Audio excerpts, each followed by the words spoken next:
And now, Roma Wines, R-O-M-A, made in California for enjoyment throughout the world. Roma Wines present Suspense. Tonight, Roma Wines bring you Mr. Hume Cronin as star of Blue Eyes, a suspense play produced, edited, and directed for Roma Wines by William Spear. Suspense, radio's outstanding theater of thrills, is presented for your enjoyment by Roma Wines. That's R-O-M-A, Roma Wines, those excellent California wines that can add so much pleasantness to the way you live, to your happiness in entertaining guests, to your enjoyment of everyday meals. Yes, right now, a glassful would be very pleasant as Roma Wines bring you Hume Cronin in a remarkable tale of Suspense. Today began just like any other day. I got to bed early last night because I had to go over the accounts with Mr. Bevins. When you go over the accounts with old Hawkshaw, you've got to be in tip-top shape. Well, I dressed myself rather carefully this morning. I put on the necktie with the little flowers on it, the blue and red one. Jane said she liked it. Told me it matched my eyes. Made them look bluer. I went down to breakfast. My wife, Laura, was having her coffee. Good morning, Oliver. Morning, dear. I'll have to warm your coffee. Here's the paper. Thanks. Oliver, must you wear that tie? Hmm? That frightful necktie. It's not at all becoming. Well, matches my suit. It's a perfectly dreadful shade. Makes you look like a rube. I like it. Well, I don't. And I wish you wouldn't wear it. Oliver, aren't you listening to me? Oh, sure. I was reading. Oh, well, don't let my conversation disturb you. That's all right. Oliver. What's wrong now? Oliver, I don't know what's gotten into you lately. You forget things. You scarcely seem to hear a word I say. Aren't you feeling well? I feel fine. Why shouldn't I? Well, you look a bit drawn. I believe I'd better make an appointment for you with Dr. Thacker. Look, Laura, there's nothing the matter with me. I better get going now. I'll be late. But you haven't finished your breakfast. Well, that's all I want. I'm not very hungry. Where's my briefcase? On the hall table. Oliver, are you sure you're not ill? You look positively hollow-eyed. I never felt better in my life. Well... See you tonight, dear. Goodbye. Oliver. Yes?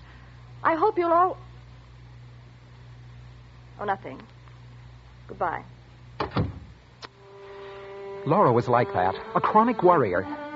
She seemed to take delight in fretting about things that wouldn't even occur to the average person. Imagine me not feeling well. Why, I've never had a sick day in my life. There on the trellis was my prize rose bush. Climbing talisman, they call it. Suddenly, I was thinking of Jane. Perhaps if I put a rosebud in my buttonhole, Jane would notice.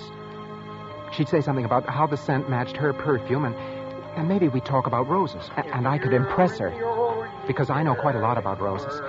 I was just about to pick one of the buds. Well, good morning, Mr. Littlefield. Good morning. 2 letters for you today. Good morning, Mr. Crowley. Well, I see you doing a little gardening, Oh, no, I was just sort of looking the garden over. Well, it's a mighty fine garden you got there, Mr. Littlefield. Worked pretty hard on it, I suppose. Yes, I've given it my fair share of time. Oh, yes. A little too much, maybe, I beg your pardon? Well, it pays to be on the safe side, Mr. Littlefield. Now, of course, it ain't none of my business, but it seems to me that you're getting to look, a little peaked. You better go easy. Yes. Well, Son, you know. Good morning, Mr. Crowley. Yes, good morning to you, sir. I gotta get going anyway. It was the second time. The second time I'd heard it, and the day was hardly more than an hour old. First Laura, and now the postman. I felt all right. I felt swell. I thought of the rosebud again. I bent down, snipped off a bud from the bush, had to take the red cross pin out of my lapel to get the rose in, but I didn't mind taking the time. After all, 1 minute more or less never harmed anyone. I didn't know then how precious a minute can be. I glanced at my watch, 8:23. I had to run part of the way to the station. I arrived out of breath, panting, perspiring a bit, but I made it. Steve and Joe helped me aboard. Hey!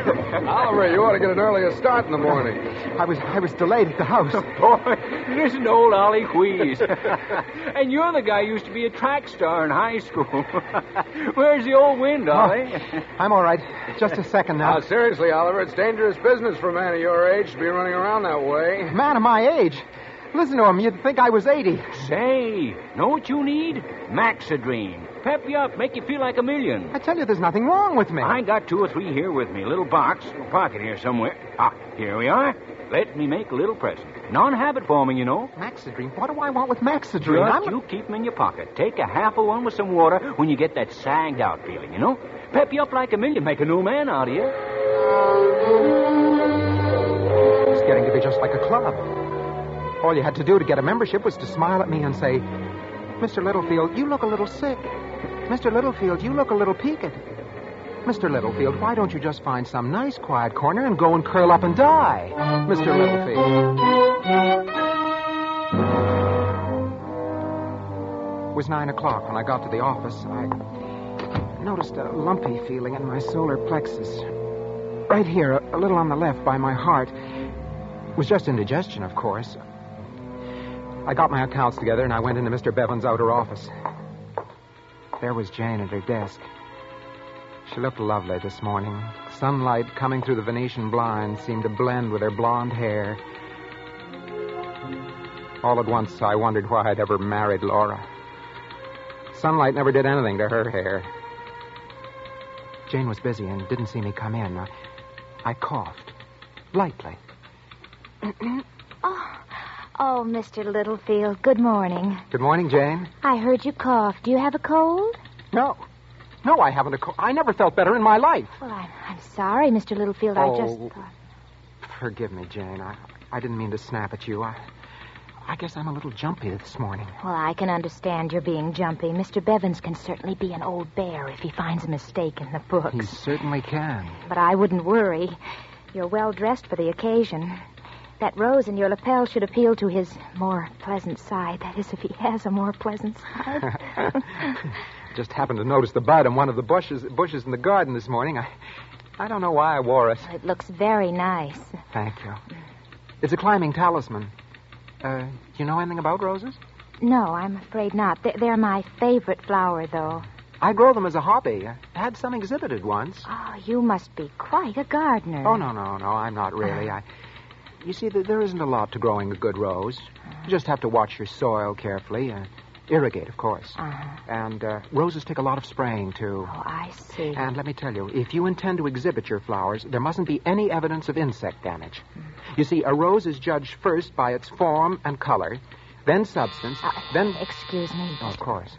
Yes, sir. Have you seen Littlefield? Why, yes, sir. Why in the name of heaven has he come in here? Why doesn't he know he has a 9 o'clock appointment with me? Well, Mr. Bevins, Mr. Littlefield has been waiting for you in the outer office. You didn't call, sir. Is it necessary for me to call my employees after I've made a specific appointment? Well, I'm sorry, Mr. Bevins. I'm sure that Mr. Littlefield Littlefield's a fool. Have him come in here right away. Yes, sir. Mr. Littlefield, It's all right, Jane. I'll go right in. I walked toward the door. I could feel that lump inside of me getting bigger, almost choking. What right did Bevins have to say such things about me? And in front of Jane? I reached for the door handle and turned it. Well, Littlefield, what are you standing there for? Come in. Sit down. Littlefield, I believe you're aware of my sentiments regarding punctuality. I expect my employees to be on time. In fact, I demand that they do. Well, you see, Mr. Bevins... Never mind. We'll discuss the matter at a later date. Right now, I want to see the vouchers. Last month's. Yes, sir. Right here. Littlefield, these are the May vouchers. Oh. So they are. I'm sorry, Mr. Bevins. Here. Now, let me see the audit on these. Yes, sir.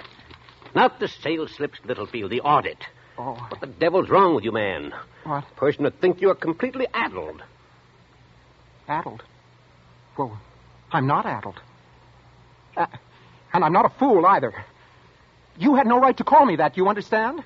Littlefield, I think you must be ill. No, I'm not ill. Don't say I'm ill because I never felt better in my life. All that's wrong with me, Mr. Bevins, is that I'm mad. Yes, that's the word for it. I think you are mad. Completely mad. That's not what I mean either, Mr. Bevins. I'm perfectly all right, except that I'm not going to sit here and listen to you calling me names. No, sir. I've got 17 years' worth of temper stored up right here, and I'm warning you, Mr. Bevins. I'd like to tell you just what I think of you. Get out of this office, Littlefield. If there's one thing I will not tolerate, it's insubordination. All right, Mr. Bevins, all right. So I'm insubordinate. And it may surprise you to know that I've wanted to be insubordinate for 17 long years. See here, young... 17 years I've worked for you, and what thanks have I ever had for it? $2 raises and listening to you about... Littlefield, get out! You're fired. I know. Sure, I'm fired. But that's all you can do to me, Mr. Bevins. All you can do is fire me. Why didn't you fire me a long time ago?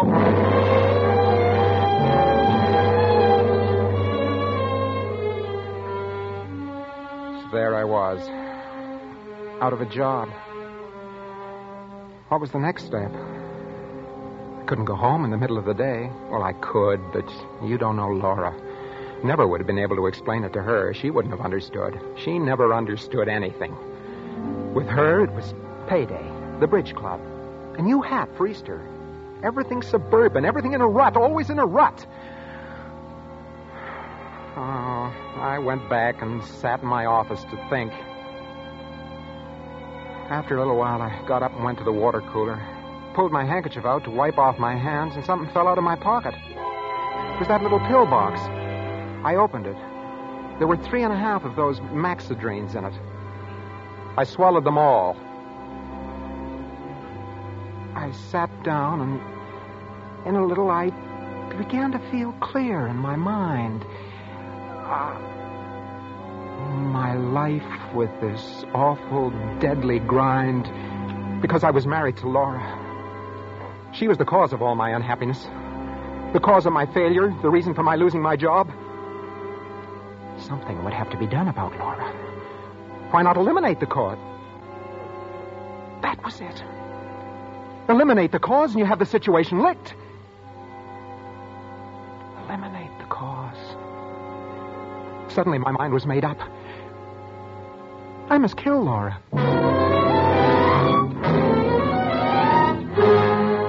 For Suspense, Roma Wines are bringing you Hume Cronin in Blue Eyes by Charles Smith and Louis Reed.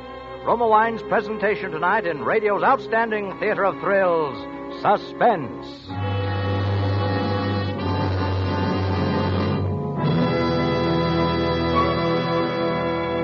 Between the acts of Suspense, this is Ken Niles for Roma Wines.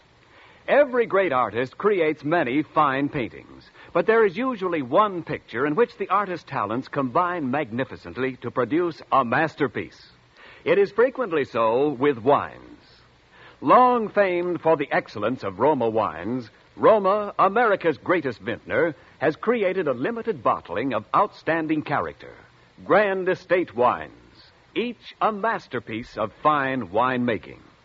Yes, Grand Estate wines by Roma possess all the qualities of wine greatness: brilliant clarity, full fragrance, and soft, rich taste. For Roma vintners, with infinite patience and age-old skill, have captured, from choicest grapes, the ultimate in wine goodness. That is why discriminating wine users everywhere recognize Grand Estate wines as the crowning achievement of vintner skill. Tomorrow, enjoy the delightful experience awaiting you in Grand Estate California wines. For gracious hospitality before dinner, serve your guests Grand Estate medium sherry. For smart afternoon or evening entertaining, delight everyone with Grand Estate Ruby Port or Golden Muscatel. Remember the name, Grand Estate Wines by Roma, each a taste masterpiece.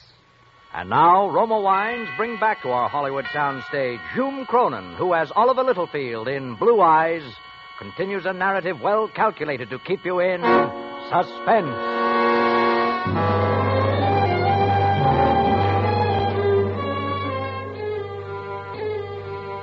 Murder's a tough proposition. Takes a lot of thought. Mustn't be messy or violent. It's got to be quick and effective, or else a guy stands a chance of getting caught. How to do this thing? How to do it without a slip?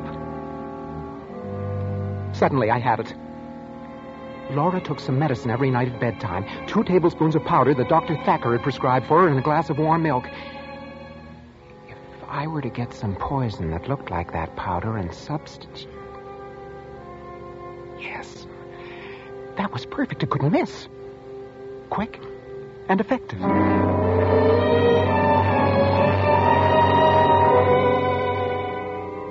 3 o'clock. I walked up the steps of the public library and went in. Yes, sir. Can I help you? I'd like to see some books on, Yes. I just wanted to look over something on roses. Oh, that's horticulture, section 5, just across the aisle. Oh, yes. Horticulture, of course. Thank you. I took a book from the shelf, thumbed a few pages, and then finally decided to risk a quick glance in the direction of the librarian, see if she was still watching me. The desk was empty. She'd left it. Then I saw where she was, at the other end of the library, stacking books in a handcar. Here was my chance. I could slip across to the science alcove without her seeing.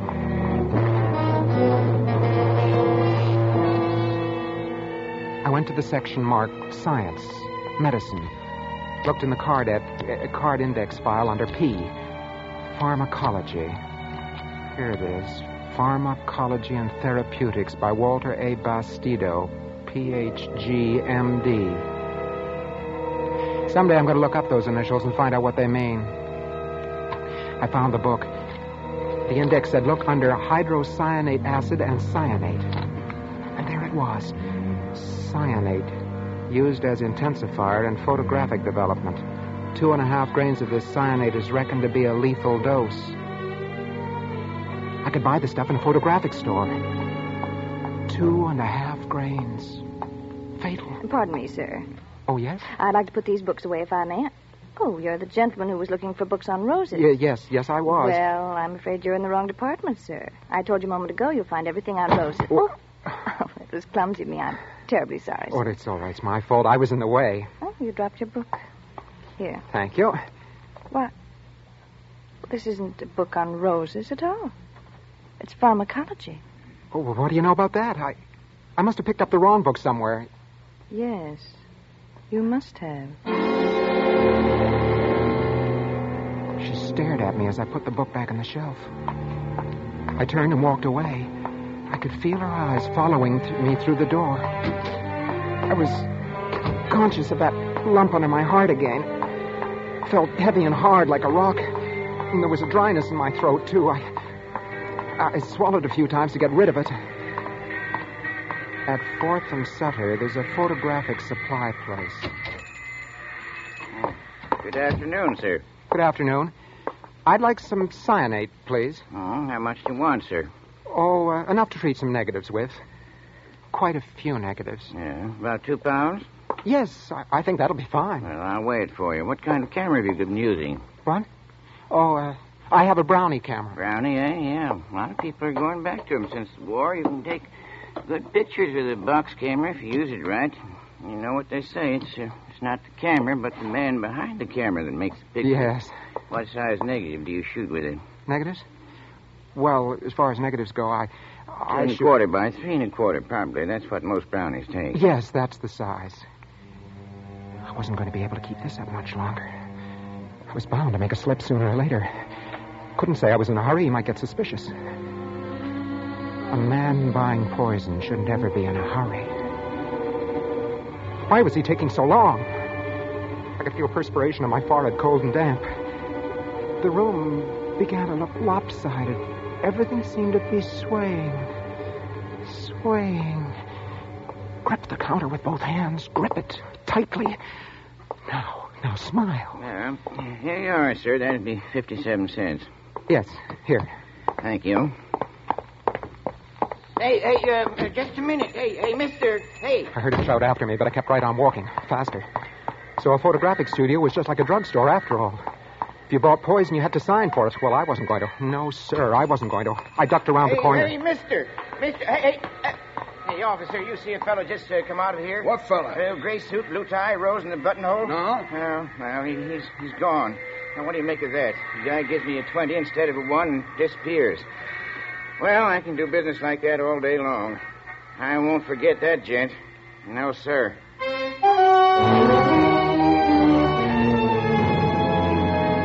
I arrived home at 6:30. Laura wasn't there.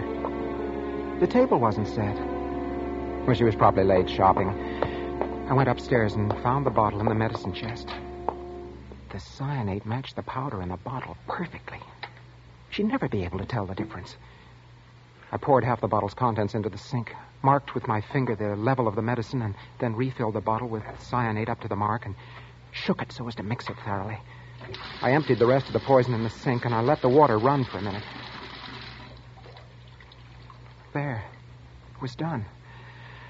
Everything accomplished. And very neatly, too. All I had to do now was wait. I glanced at the bedroom door. It was closed.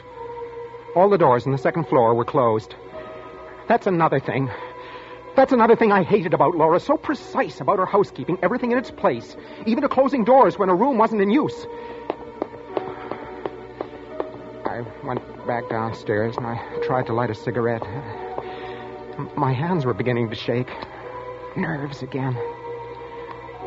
I took a book from the table by the sofa, tried to read. Then I realized what I was reading. Funny, I should have picked up that book. Memory album of Oliver and Laura Littlefield. And a dance program tied in pink ribbon. Homecoming dance, Indiana University, 1928. First anniversary. Oliver and Laura Littlefield celebrating their first anniversary, July the 12th, 1929. They invite you to an informal tea. Suddenly, I was lonesome for Laura. I missed her. Where was she? Why was she so late? I wanted to hear her voice. Even if she nagged me, it didn't really matter. I wanted to hear her say something. I thought back over the events of that day. I thought of my married life with Laura. Hadn't been as bad as I let myself believe. Hadn't been bad at all. Laura loved me. She did. She did love me, and I loved her. I must have been crazy to even think of killing her. What would I ever do without her? I leaped to my feet and I ran up the stairs to the medicine chest. I poured the cyanate down the drain, all of it. Washed out the sink with my hand to be sure that the last bit of the poison was gone.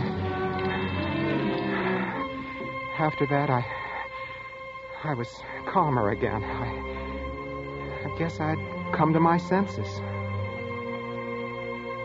I thought of the blue tie I was wearing.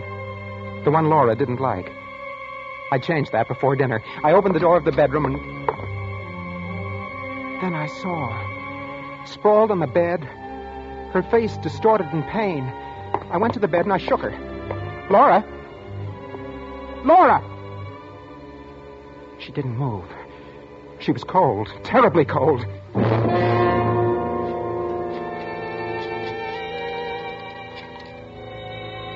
Hello? Hello, Dr. Thacker? Doctor, this is Oliver Littlefield. Can you come over right away? Something's happened to my wife. I think she's dead.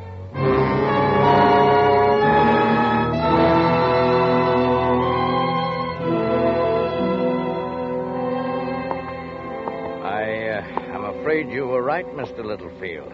This glass she drank from, it's poison. But why? Why? I'm afraid, sir, it looks like suicide. Suicide? She wouldn't do that. She had no reason. She had a reason, Mr. Littlefield. Your wife was dying of an incurable disease. But that's not true. She would have told me. She wanted to keep it from you. Those were her wishes. I'm sorry, Mr. Littlefield. Without saying anything more, he left the room. I sat there staring at Laura. My mind was a blank. I don't know how long it was until Dr. Thacker came back. Mr. Littlefield. What is it? This bottle. Huh? Well, that's the medicine you prescribed for my wife. I think not. Of course it is. Why, what are you talking about? I didn't prescribe cyanide. Well, It seems that I may be obliged to revise my diagnosis of your wife's death. I don't understand. Oh, really, Mr. Littlefield, isn't it quite obvious? Your wife's death was caused by a lethal dosage of cyanide. Her medicine bottle was filled with cyanate. The odor is still there. Yes, but I can explain that. You see, there wasn't a bit of it left. I threw it all away. She must have bought some herself. I hardly think she'd fill her medicine bottle with poison if she intended to commit suicide. Now, wait a minute. You've got to listen to me. I didn't do it. I didn't do it, if that's what you're thinking. Dr. Thacker, you've known me for a long time. You can take my word for it. Hello, operator. Get me the police. You see, it started with that blue tie. It made my eyes look bluer. Everybody told me I was sick. I started to feel sick. Yes, that's right. This is an emergency. Then the Rosebud and Mr. Bevins and the Maxidrine. I didn't know what I was doing for a while. Hello, this is Dr. Thacker. Doctor. You'd better send someone to 6931 Doctor, Claiborne right away. You know, people can drive you out of your mind if they keep saying the same thing to you over and over again. I beg pardon? You've got to listen. You've got to listen. It was the blue tie. Laura started it. She said I was hollow-eyed. No, it looks like homicide.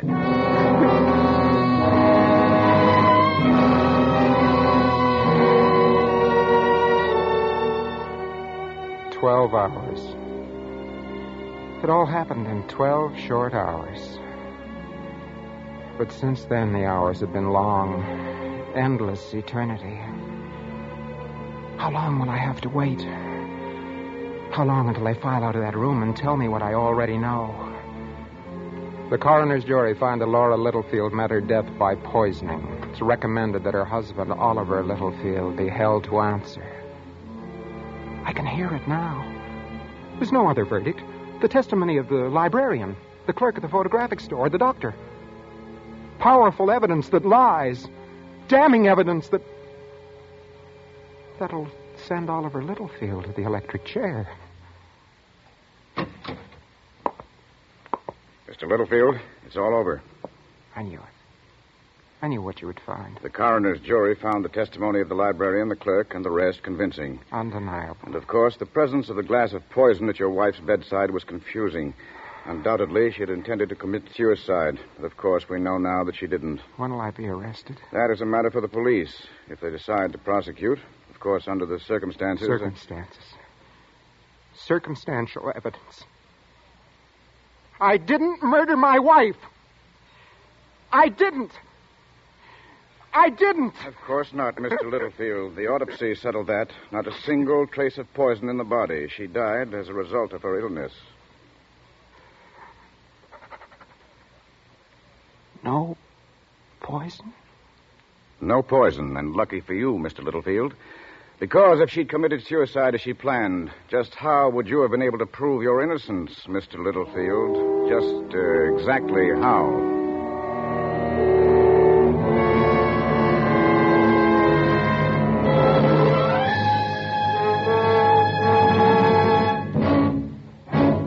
Suspense. Presented by Roma Wines, R-O-M-A, made in California for enjoyment throughout the world. This is Ken Niles for Roma Wines.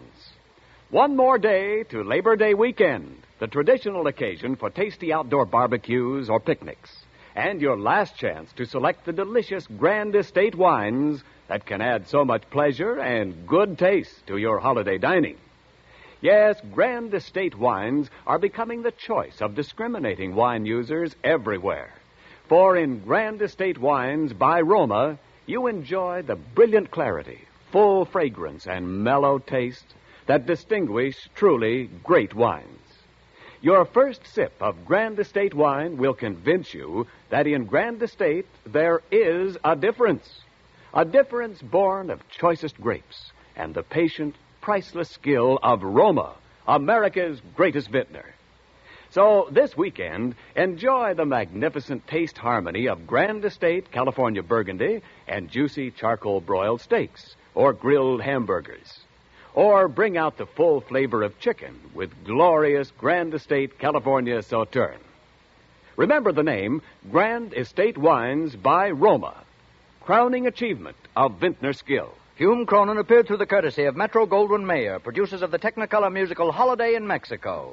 Next Thursday, same time, Roma Wines will bring you Mr. Robert Young as star of Suspense, radio's outstanding theater of thrills. Produced by William Spear for the Roma Wine Company of Fresno, California.